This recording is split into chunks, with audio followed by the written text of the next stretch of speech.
इस बार आम बजट में वित्त मंत्री के पिटारे से क्या निकलने वाला है, इसे लेकर लोगों के साथ साथ इंडस्ट्री में भी खासी उत्सुकता बनी हुई है।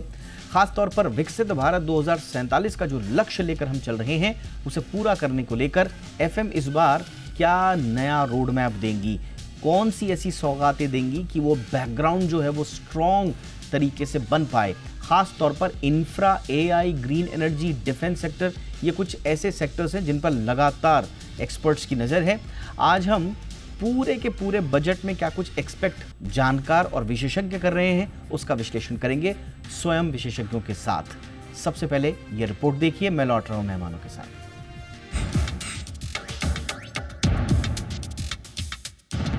संसद के बजट सत्र की शुरुआत के साथ ही बजट 2026 का काउंटडाउन शुरू हो चुका है। 1 फरवरी यानी रविवार के दिन वित्त मंत्री निर्मला सीतारमण देश को विकसित भारत 2047 के सपनों को साकार करने वाला बजट पेश करेंगी।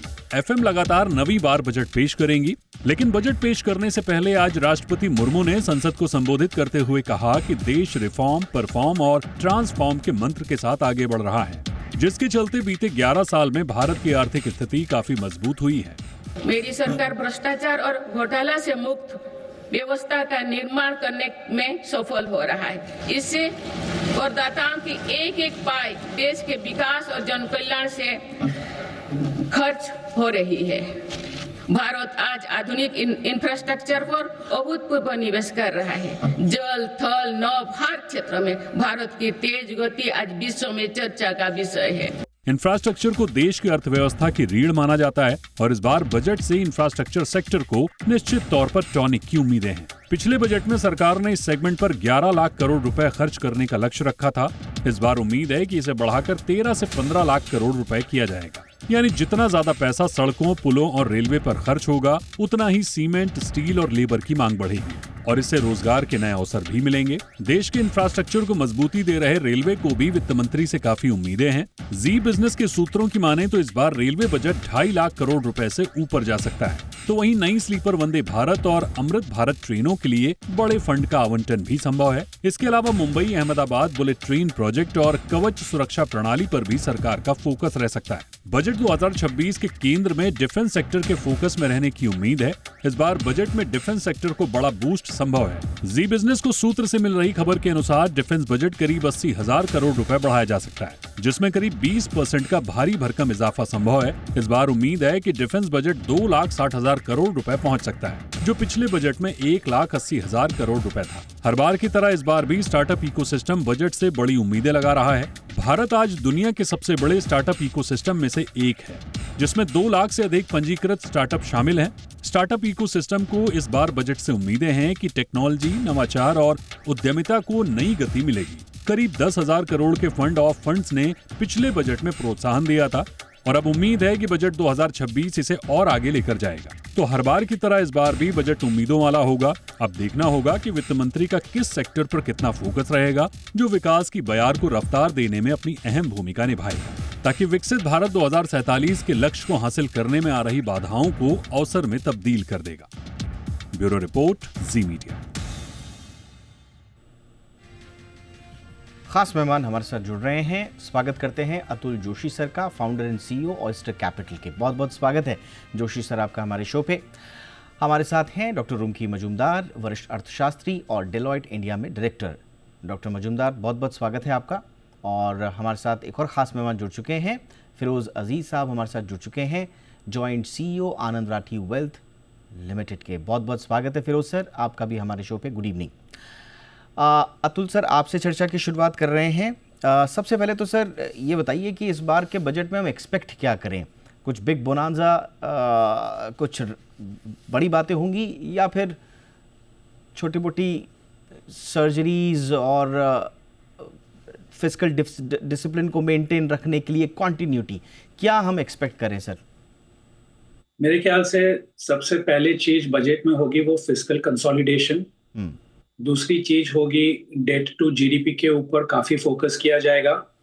अगर हम देखें हमारे नंबर्स, तो लास्ट 2 साल से हम ये देख रहे हैं कि हमारी जो नेट बोरोइंग है, वो नेट बोरोइंग और हमारा इंटरेस्ट का एक्सपेंस लगभग समान हो चुका है। तो एक तरीके से अगर हम इकोनॉमिक तरीके से देखें तो हम जितना भी पैसा बोरो कर रहे हैं, गवर्नमेंट जो बोरो कर रही है वो सारा का सारा पैसा सिर्फ और सिर्फ ब्याज देने में जा रहा है।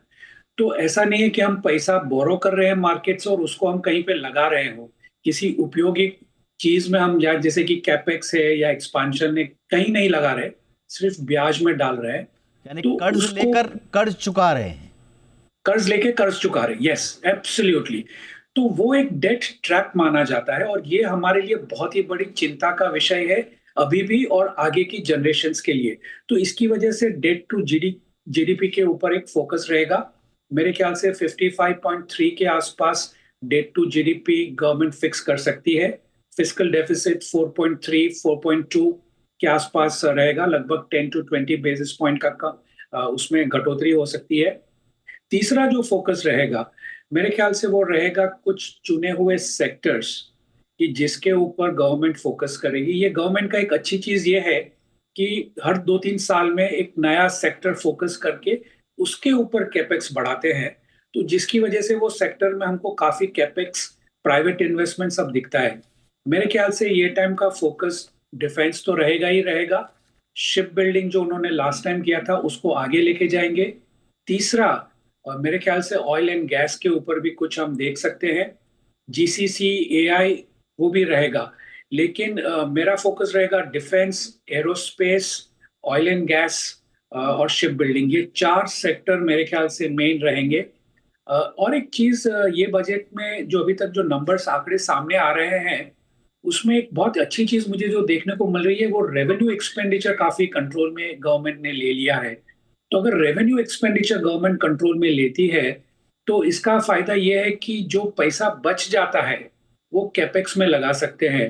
तो ये एक नंबर हमको बहुत क्लोजली वॉच करना चाहिए, रेवेन्यू एक्सपेंडिचर। और ये गवर्नमेंट ने काफी क्रेडिबल काम किया है रेवेन्यू एक्सपेंडिचर को कंट्रोल में करने में। पहले वो मतलब ऑल ओवर द प्लेस रहता था। तो ये 4-5 चीजें मेरे ख्याल से फंडामेंटली गवर्नमेंट बजट में प्रस्तुत करेगी। कोई मेरे ख्याल से इतना अवकाश नहीं है अपने रेवेन्यू के हिसाब से। ऐसा कोई अवकाश मुझे नहीं दिख रहा कि कोई मारफाड़ बजट आ जाए या कुछ बहुत बड़ी अनाउंसमेंट हो जाए जो अर्थ शैटरिंग हो। ऐसा कोई रेवेन्यू के कंस्ट्रेंट को चलते ये मेरा मानना है कि कोई बड़ी चीज नहीं होगी। हाँ, ये 4 सेक्टर्स में कैपेक्स बढ़ा सकते हैं, लेकिन और कुछ सेंट्रल फोकस सिर्फ फिस्कल कंसोलिडेशन और मैक्रो प्रूडेंस की तरफ ज्यादा रहेगा। ओके, तो मैक्रो प्रूडेंस और फिस्कल कंसोलिडेशन की तरफ ज़्यादा ध्यान रहेगा, जो कि इस वक्त नीड ऑफ द आवर नज़र आ रही है इकोनॉमी के पॉइंट ऑफ व्यू से। फिरोज सर, आपके पास आ रहा हूँ। पहले तो ये बताइए सर कि इस समय global investor point of view से क्या देख रहे हैं ग्लोबली पूरे इन्वेस्टर्स, भारत के इस बजट से क्या एक्सपेक्ट कर रहे हैं, ताकि उनको भी वापसी का एक विंडो मिले, कुछ ऐसा इंसेंटिव मिले, कुछ ऐसा एनकरेजमेंट मिले कि वो भी वापस आएँ। तो क्या क्या आप देख रहे हैं, दुनिया भर के इन्वेस्टर्स क्या एक्सपेक्ट कर रहे हैं सर? दीपक जी, मेरे हिसाब से दुनिया भर के इन्वेस्टर्स ये देख रहे होंगे कौन से मेजर्स हैं बजट में जो प्राइवेट या प्राइवेट सेक्टर की एक्सपेंशन में और इन्वेस्टमेंट्स में मदद कर सके, मैन्युफैक्चरिंग को बूस्ट कर सके। कैपिटल एक्सपेंडिचर का जो बढ़त है 21% था of the total budget in FY24। In FY27 वो कैसे राइज होगा? हमारी ये उम्मीद है कि 12.5 लाख करोड़ की कैपेक्स की अनाउंसमेंट आएगी for FY27। That's point 1। Point 2, आप मैन्युफैक्चरिंग को डेप्रिसिएशन दे के, थोड़ा एनहांस डेप्रिसिएशन दे के कैसे आप उनको मोटिवेट करेंगे कि काफी सारे प्रोजेक्ट्स वायबल हो जाएं और मैन्युफैक्चरिंग में तब्दीली हो और एनहांसमेंट हो। इंटरेस्ट रेट्स तो घटाने की उन्होंने पूरी कोशिश कर रखी है। आई थिंक वो यील्ड कर्व भी सॉफ्टन हो रहा है, long end of the yield curve में भी। सो मैं ये कहता हूं कि अभी जो फॉरेनर का जो मूड माहौल है वो काफी डेंटेड है बिकॉज ऑफ रूपी डेप्रिसिएशन भी हो चुका है, 91 92 के इर्द गिर्द है। तो अगर आप रूपी रिटर्न देख रहे हैं, डॉलर रिटर्न देख रहे हैं, तो इंडिया की डॉलर रिटर्न काफी कम रही है। ऑलमोस्ट 2 साल की रिटर्न्स वाइप आउट हो चुकी हैं after the depreciation of the rupee. तो उसको एनहांस करने के लिए काफी सारे मेजर्स करने पड़ेंगे, तब FII के पैसे रिवर्स हो सकते हैं। लास्ट ईयर 1,66,000 करोड़ उन्होंने बेचे थे, पर अच्छी बात यह है कि डोमेस्टिक वाले ने 7.8 लाख करोड़ खरीदा था। वो इतना बेचने के बावजूद सिर्फ 20% बेच पाए जितना डोमेस्टिक खरीद पाए। तो वो स्थिति इस साल भी होगी, बट उनकी, ऐसा तो हम एरोगेंट स्टेटमेंट नहीं कह सकते कि उनका जरूरत नहीं, उनकी जरूरत है, बट उनकी निर्भरता काफी कम हुई है। But I think some enhancement in capex, some incentive to manufacturing, some serious incentive to manufacturing, and the lower interest rates which have already been taken place could अब मूड थोड़ा बेहतर हो सकता है from a global stand. Domestic में तो of course काफी सारी चीजें हैं करने के लिए, but I think I will stop there. Absolutely sir, और यही वो चीज़ है जिसका इंतज़ार भी किया जा रहा है कि कुछ ऐसे रिफॉर्म्स हों जिससे कम से कम एफडीआई और जो कैपिटल इनफ्लोज हैं उस थोड़ा सा स्टेबल हों। बट ओवरऑल अगर पिक्चर देखें इकॉनमी की तो डॉक्टर मजूमदार, इस वक्त जैसा सर ने भी बताया अभी कि स्ट्रॉन्ग ग्रोथ है डिस्पाइट ग्लोबल हेडविंड्स, बट हमको अभी फिस्कल कंसोलिडेशन पर थोड़ा सा फोकस करना पड़ेगा। इसमें बहुत अच्छे से डेट टू जीडीपी रेशियो का भी सर ने जिक्र किया। तो ये बैलेंस कैसे आएगा, आई मीन फिस्कल डिसिप्लिन और ग्रोथ के बीच में कैसे बैलेंस होगा? एक सुनियोजित फिस्कल पॉलिसी क्या हम उम्मीद करें और उसके लिए आप क्या एक्सपेक्ट कर रही हैं? Thank you Deepak ji. एक तो है कि सरकार का अभी काम है कि डिमांड को सपोर्ट करने का, जो कि इन्होंने पिछले साल काफी मदद की है डिमांड को बढ़ाने की, और अभी और कुछ उनके पास ज्यादा पॉलिसीज है नहीं जिससे कि वो डिमांड को पुश करे। पर एक चीज आप देखिएगा, ओवर द लास्ट 1 ईयर उन्होंने ट्रेड डाइवर्सिफिकेशन पे काफी जोर दिया है। पर अगर आप ट्रेड डाइवर्सिफाई कर रहे हैं, आप अपना मार्केट खोल रहे हैं, तो उसके लिए हम we have to be more competitive. उसके लिए बहुत इंपॉर्टेंट है कि supply side of the economy improve किया जा सके। तो अभी तक जो सरकार कर रही थी वो अपनी तरफ से इन्वेस्टमेंट ज्यादा लगा रही है। लास्ट 5 साल से गवर्नमेंट कैपेक्स और गवर्नमेंट स्पेंडिंग ही ज्यादा हुई है इन्वेस्टमेंट पे। प्राइवेट सेक्टर अभी तक उतनी इन्वेस्टमेंट नहीं की है। अभी जो है, जो सरकार जो करेगी, they will have to bring in policies जो कि प्राइवेट सेक्टर का इन्वेस्टमेंट अट्रैक्ट कर सकते हैं। इसी के लिए ईज ऑफ डूइंग बिजनेस पे काफी फोकस करना पड़ेगा। एंड आई थिंक वो ये एक रिफॉर्म जो है बहुत सालों से मांग की जा रही है, और धीरे धीरे सरकार बहुत सारी मांग पूरी भी कर रही है, और ये एक अच्छा टाइम है जहां पे ये सरकार कर सकती है। और जो सरकार का जो स्पेंडिंग ऑन इंफ्रास्ट्रक्चर तो कंटिन्यू करेगा ही, पर एक इंपॉर्टेंट चीज है जो पहले भी बताया गया था कि फिजिकल कंसोलिडेशन पे ध्यान रखना जरूरी है, क्योंकि ये प्राइवेट इन्वेस्टर्स को एक सिग्नल देता है कि how much the government has control over it's expenses. तो अगर सरकार कंट्रोल रखती है तो वो एटलीस्ट फॉरेन इन्वेस्टर्स को भी काफी अट्रैक्ट करेगी, और इंफ्रास्ट्रक्चर पे जो स्पेंडिंग होता है वो भी अपनी ईज ऑफ डूइंग बिजनेस और अपनी लॉजिस्टिक्स कॉस्ट घटाएगी, right. Ease of doing business बढ़ाएगी और लॉजिस्टिक्स घटाएगी। सो इन सब चीजों पे ये काफी बैलेंस करके चलना पड़ेगा। पर जो हमें लग रहा है इस बजट में सप्लाई साइड पे ज्यादा जोर पड़ेगा, इंफ्रास्ट्रक्चर स्पेंडिंग, इनफैक्ट एमएसएमईज उन पे भी काफी जोर दिया जाएगा, क्योंकि after all they are the backbone of job growth, income and exports. तो इसलिए वो भी एक सेक्टर जहां पे सरकार काफी एलोकेट करेगी। एंड ये सारे एक्सपेंसेस जो सरकार कर रही है, ये productivity growth, long term growth पे फोकस ज्यादा होगा। सो वही हमारा हमें लगता है कि उसी पे ज्यादा ही सरकार जोर देगी। एब्सोल्युटली। और आपने बहुत इंपॉर्टेंट कहा कि प्राइवेट इन्वेस्टमेंट नहीं आ रहा है, और वो एक बहुत बड़ा पेन पॉइंट है। जोशी सर, ऐसी क्या बात है कि प्राइवेट इन्वेस्टमेंट पूरी तरह से रफ्तार नहीं पकड़ पा रहा है, ख़ास तौर से मैन्युफैक्चरिंग और नए सेक्टर्स में? जबकि कहा यह जाता है गवर्नमेंट ने भी बहुत कोशिश करी, अपनी तरफ से खूब कैपेक्स लगाया, infra, logistics, green energy, semiconductor, सब जगह लगाया, लेकिन क्राउडिंग इन नहीं हो पाया। यानी प्राइवेट सेक्टर भी आए, सरकार के साथ मिलाए, वैसा नहीं हुआ। ये क्यों हुआ सर? ऐसा क्या ऐसी बात रह गई? देखिए, वो मेरे ख्याल से तो प्राइवेट सेक्टर को ये ब्लेम करना चाहिए। जैसे कि फॉर एग्जांपल अगर हम एआई की बात करते हैं या एलएलएम की बात करते हैं, तो इंडिया में काफी सारी बड़ी बड़ी लार्ज आईटी कंपनीज हैं। किन्होंने एआई के बारे में सोचा? किसने इन्वेस्ट किया? कोई भी कंपनी नहीं। किसने चिप में इन्वेस्ट किया? किसने R&D में इन्वेस्ट किया? कुछ नहीं। हम सिर्फ लेबर एक्सपोर्ट करते हैं, लेबर एक्सपोर्ट करते रहे।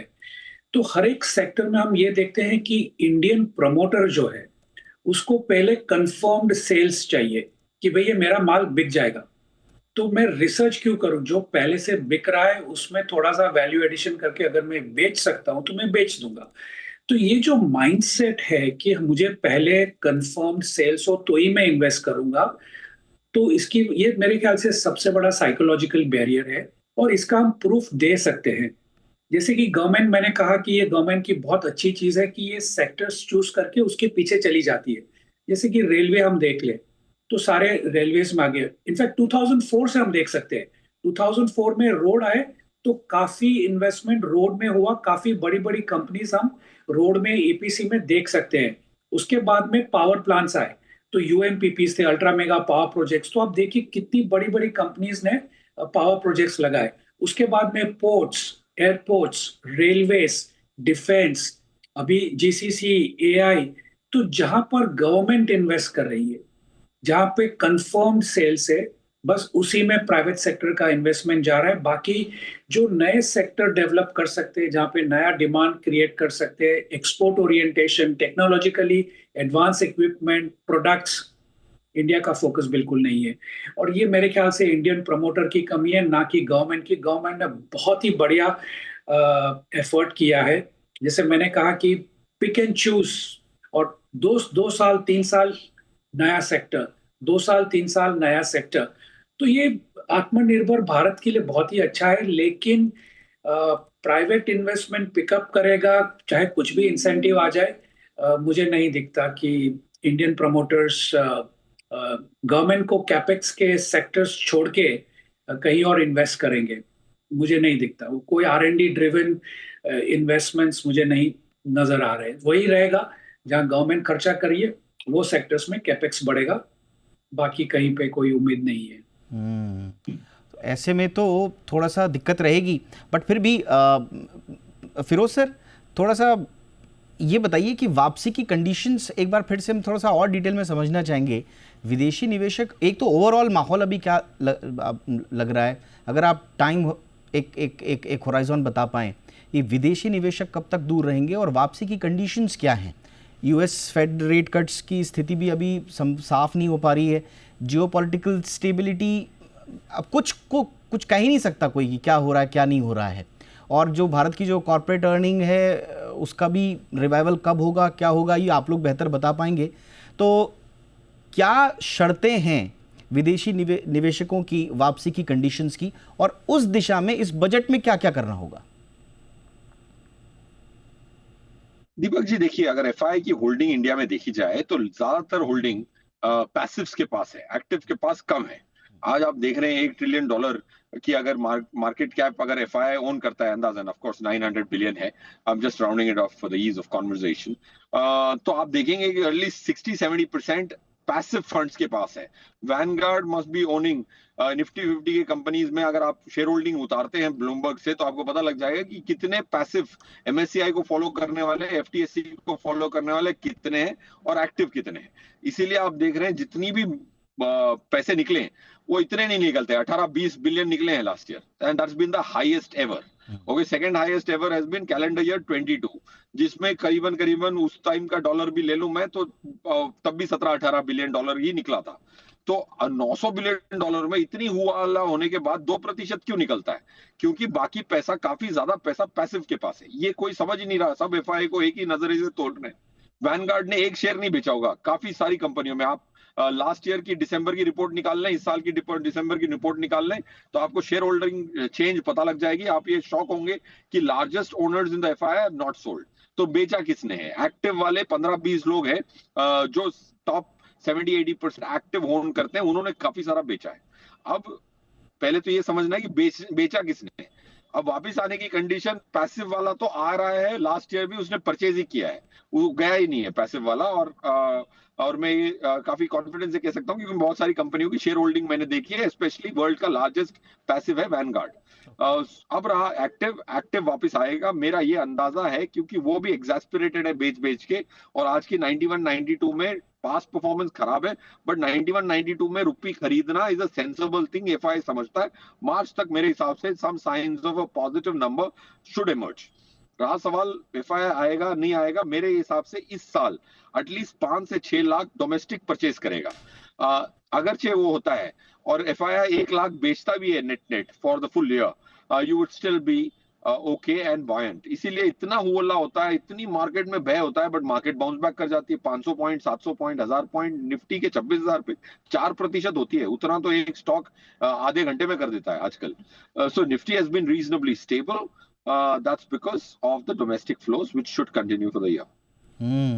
तो ये बहुत लोगों के मन में ये भी रहता है ना कि भाई फॉरेन इन्वेस्टर जो है वो भारत से नाराज, ऐसा नाराज नहीं है, सर ने बड़े अच्छे से बताया, थोड़े से कॉशियस ज़रूर हुए हैं इंटरनेशनल सिचुएशन के कारण, बट नाराज़ तो कतई नहीं है। और जैसा सर ने बताया अभी कि वापसी के भी जो संकेत हैं वो आगे आपको ज़रूर दिखेंगे। बट ऐसा क्या हो रहा है, थोड़ा सा बहुत सारे लोग ये भी समझ रहे हैं कि भाई सब कुछ तो ठीक ठाक है डॉक्टर मजूमदार, चाहे वो किसी भी तरह के निवेशक हों, पॉलिसी प्रेडिक्टेबिलिटी देखते हैं, भारत में उसकी कोई दिक्कत ही नहीं है, पॉलिसी को लेकर अनसर्टेनिटी हो, अनप्रेडिक्टेबिलिटी हो, ऐसा तो है ही नहीं। क्लियर कट पॉलिसी प्रेडिक्टेबिलिटी है, रेगुलेटरी स्टेबिलिटी हमारे यहाँ से बेहतर आपको कहाँ मिलेगी, बेस्ट है। और ग्रोथ विजिबिलिटी भी है, अब जो ग्रोथ भी देखना है तो इस पूरे उथल पुथल की दुनिया में एक चमकता हुआ सितारा नज़र आ रही है भारत की ग्रोथ। तो सारी चीज़ें तो हैं मैम, तो फिर ऐसी क्या चीज़ हैं जो हमें इस वक्त इफ़ेक्ट कर रही हैं और ख़ास तौर से फॉरेन इन्वेस्टर्स को रोक रही हैं या थोड़ा सा कॉशियस कर रही हैं? देखिए, दो चीजें हैं, क्योंकि ग्लोबल इन्वेस्टर्स जब इन्वेस्ट करते हैं उनको ये देखना होता है कि रिटर्न आ तो रहा है पर फ्यूचर क्या है। अब गिवन इतनी अनसर्टनिटीज हो रही हैं, स्पेशली द टैरिफ जो लग रहे हैं, हमारे इंडिया पे सबसे ज्यादा हाईएस्ट टैरिफ लगा हुआ है यूएस से। उसके बाद इंडिया बहुत रैपिडली अपना ट्रेड डाइवर्सिफाई कर रही है, तो उससे उसका क्या नतीजा होगा, क्या इससे क्या हम लोगों के एक्सपोर्ट्स बढ़ेंगे, ये सब पे बहुत सारे अनसर्टनिटीज हैं। तो कौन सा सेक्टर बढ़ेगा, किस सेक्टर में कौन सा सेक्टर नहीं बढ़ेगा, तो इसलिए ये एक अनसर्टन क्वेश्चन तो है ही। सेकेंडली एक और जो सिचुएशन हो रही है कि चाइना क्या जो स्केल पे प्रोड्यूस कर रही है, उनके लिए यूएस का मार्केट ऑलमोस्ट धीरे धीरे घटता जा रहा है। तो वो क्या कर रहे हैं, वो बाकी देशों में अपना सामान बेच रहे हैं। तो वो क्या, उसकी वजह से क्या हो रहा है कि कंपटीशन चाइना के साथ compete करने के लिए इंडिया अभी तक तैयार नहीं है। तो इसलिए क्या होता है कि लॉन्ग टर्म में कोई मैन्युफैक्चरर इन्वेस्ट करे कि ना करे, क्योंकि अगर चाइना से कॉम्पीट करना पड़ेगा तो फिर वो काफी डिफिकल्ट होगी। तो इसलिए वो एक अनसर्टन पार्ट है। थर्ड पार्ट है कि फाइनेंशियल सेक्टर भी काफी अनसर्टन दिख रहा है, क्योंकि डॉलर पे प्रेशर है, चाइना काफी अग्रेसिवली ग्रो कर रही है, अपना मार्केट ग्रो कर रही है, Japanese economy is not doing well and उनका भी यील्ड धीरे धीरे बढ़ता हुआ दिख रहा है। तो वहां पे एक फाइनेंशियल इंस्टेबिलिटी भी है। सो ये सब जो ये सब जो डिफरेंट चीजें हो रही है अलग अलग जगह पे, ये सब सेंटिमेंट्स पे वे कर रही हैं। तो इसलिए कोई लॉन्ग टर्म पे के लिए पैसा लगाने के लिए उतना कॉन्फिडेंट नहीं है, जबकि India is one of the better destinations. And शायद ये जो ट्रेड अग्रीमेंट हो रही हैं, जो कि अभी ईयू के साथ हुई, लास्ट ईयर 3 FTAs हम लोगों ने साइन किए, यूके के साथ, ओमान एंड न्यूजीलैंड के साथ, ये सब जो है ये एक दिशा दिखा रही है कि हाँ, इस डायरेक्शन में इकोनॉमी बढ़ेगी, इस सेक्टर्स में ग्रोथ होगा, यहाँ पे इनका मार्केट बढ़ रहा है। जैसे कि ईयू में आप देखिए जो सेक्टर्स पे जो डील हुई हैं, ये सारे सेक्टर्स काफी वल्नरेबल सेक्टर्स थे, जो यूएस की वजह से उन पे काफी इम्पैक्ट आया था। अब इनको अगर अलग मार्केट दिख जाता है तो क्लियरली हमारा एक्सपोर्ट भी काफी सपोर्टेड रहेगा और हमारा एक्सपोर्ट नंबर बढ़ भी रहा है। तो ये जो छोटी छोटी इंडिकेशंस जब पॉजिटिव की तरफ दिखने लगेंगे by the mid of this year, I think a lot of confidence will come back. And although uncertainty will continue, but confidence will come back and हम काफी रिवर्सल ऑफ मनी भी देखेंगे। क्योंकि आपने FTA का मेंशन भी किया बहुत संक्षेप में, जोशी सर, कुछ संकेत मिल रहे हैं ईयू डील के बाद, या डील तो नहीं कहेंगे अभी, मतलब नेगोशिएशंस का कंप्लीशन हुआ है, तो ये इस बड़ा महत्वपूर्ण मौके के बाद कुछ संकेत देख रहे हैं जिस तरह से हाव भाव दिखे प्रधानमंत्री नरेंद्र मोदी के, बहुत ही उत्साहित थे अपने ईयू पार्टनर्स के साथ, तो क्या बजट में इसका कोई रिफ्लेक्शन आएगा? क्या हम एक्सपोर्ट स्ट्रक्चर को अपग्रेड होता हुआ दिखाई देंगे? और इस बजट में क्या हम त्वरित low value exports price based competition से ऊपर निकल के थोड़ा सा अपग्रेड होने की कोशिश करेंगे सर? नहीं, मेरे ख्याल से ये थोड़ा जल्दी हो जाएगा क्योंकि एफटीए का इम्प्लीमेंटेशन भी 9 से 12 महीना लग जाएगा। ऐसा नहीं है कि एफटीए साइन किया और कल से चालू हो जाएगा, उसके लिए काफी सारी प्रोसेस होगी इंडिया में, ईयू में, तो 6 से 9 महीने का टाइम तो मिनिमम लग जाएगा। लेकिन उससे ग्राउंड तैयार करने के लिए तो आपको अभी से अनाउंसमेंट करने पड़ेंगे सर। हाँ, अनाउंसमेंट तो कर लेंगे, अनाउंसमेंट तो कर ही देंगे, लेकिन उसको पार्लियामेंट में अडॉप्ट करना है। काफी सारी चेंजेस वगैरह जो इम्प्लीमेंटेशन, तो इफेक्ट में आते आते थोड़ा समय लगता है। तो मेरे ख्याल से यूफोरिया जो बिल्ड हो रहा है ना, वो काफी अच्छा हो रहा है और इसकी इफेक्ट इंडिया की ट्रेड के ऊपर पॉजिटिव रहेगी, काफी पॉजिटिव रहेगी। ये भी होगा कि एक राउटिंग हो जाएगा। अगर हम थोड़ा ट्रेड का डेटा देखें तो सडनली पिछले 2 महीने से हम स्पेन एक बहुत बड़ा भारत का ट्रेड डेस्टिनेशन उभर के आ रहा है, जो कि हमारा ट्रेड स्पेन के साथ बहुत ही कम था। सडनली 50%, 100% ग्रोथ हम देख रहे हैं पिछले 2-3 महीनों में। तो ये मेरे ख्याल से एक राउट भी खुल सकता है कि जहां से हमारे गुड्स दुनिया के और कंट्रीज में भी जा सकते हैं। ये सिर्फ फाइनल डेस्टिनेशन ईयू नहीं रहेगा, ईयू से कई जगह पर जा सकता है। तो बहुत ही पॉजिटिव है मेरे ख्याल से। इसके लिए एक मेरे ख्याल से अनाउंसमेंट ये रहेगा कि हम और कई सारे एफटीएस कर रहे हैं। और सबसे बड़ी चीज, ब्रिक्स बैंक की प्रेसिडेंसी इस साल 1 जनवरी से भारत के हाथ में आई है, तो शायद ब्रिक्स बैंक को लेके कुछ महत्वपूर्ण अनाउंसमेंट हम देखें कि ब्रिक्स बैंक को कैसे ट्रेड के लिए यूज किया जाए, क्योंकि अगर यूएस डॉलर में फंडिंग नहीं करना तो कैसे हम ब्रिक्स को यूज कर सके, ये बहुत ही महत्वपूर्ण सवाल भी रहेगा। और अनाउंसमेंट को हम, आपने 4-5 चीज़ें बताई थी सर, मैं आपकी बात को समअप करते हुए defence, ship building, oil and gas, aerospace, ये तो आपने बताए थे हाईलाइटेड सेक्टर्स रहेंगे, और ब्रिक्स बैंक से रिलेटेड एक अनाउंसमेंट भी हम देख सकते हैं। और ओवरऑल जो फिस्कल कंसोलिडेशन है उसकी तरफ ज़्यादा ध्यान रहेगा, मैक्रो प्रूडेंस पर ध्यान रहेगा। ये आपकी समरी है, इस पर देखते हैं सर इस पर क्या कुछ मिलेगा। जाते जाते क्विकली फिरोज सर, क्या देख रहे हैं सर? हम तो कह रहे हैं कि बोल्ड एंड बुलिश होगा, हमने पूरा टाइटल भी वही रखा है इस बार का। आपको क्या लगता है sir, investor point of view से जो ये मान के चल रहे हैं कि कैसा रहेगा संडे का ट्रेडिंग सेशन ड्यूरिंग बजट, क्या आप उम्मीद कर रहे हैं? राइट आफ्टर द बजट क्या ट्रेजेक्टरी देख रहे हैं?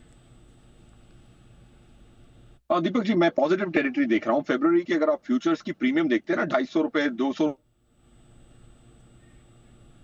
ओके, मुझे लगता है कि उनसे संपर्क हमारा कट गया है। बहरहाल वक्त की भी थोड़ा कमी थी, बट आई थिंक जितना भी हमारे तीनों गेस्ट ने इनपुट दिए हैं, हम उम्मीद करते हैं कि बजट को लेकर आपकी जो मन में सवाल थे आगे। Firoz sir please continue. Sorry Deepak ji, कुछ नेटवर्क में। सो पॉजिटिव रहूंगा क्योंकि फ्यूचर्स बहुत अच्छे रोल हुए, which I think is a very very positive sign. One of the highest premiums पे फरवरी रोल हुआ है, 0.1। 0.2 मैं तो बजट में ये देखूंगा कि भाई 7 की जीडीपी ग्रोथ 7 to 7.2 की, फिस्कल डेफिसिट 4 से 4.2 बहुत अच्छा नंबर है। क्योंकि अगर हमारी जब कमाई थी 27 लाख करोड़ की, तब भी हमारा खर्चा था एक्स्ट्रा 16 लाख करोड़ का। Fiscal deficit in rupee terms में 16 लाख करोड़। आज हम 35 लाख करोड़ की रेवेन्यू रिसीट पे भी 16 लाख से कम खर्च कर रहे हैं। फिस्कल डेफिसिट को चाहे परसेंटेज ऑफ जीडीपी में देखते हैं ना, उसमें काफी दिखता नहीं है नंबर। तो 16 लाख करोड़ एक्स्ट्रा खर्च किए, बट हमने 35 लाख करोड़ कमाए इस साल। 2 साल पहले वो आंकड़ा काफी ज्यादा था as a proportion to what is my revenue receipts.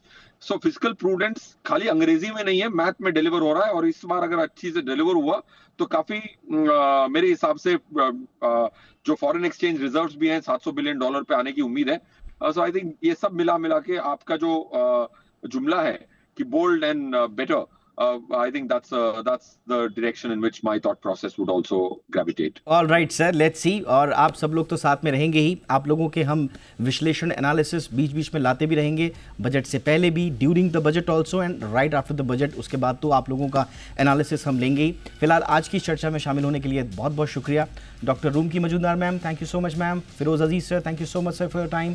बहुत बहुत शुक्रिया अतुल जोशी सर, आपने हमारे लिए समय निकाला। ये थी हमारी कवर स्टोरी। एक छोटा सा ब्रेक।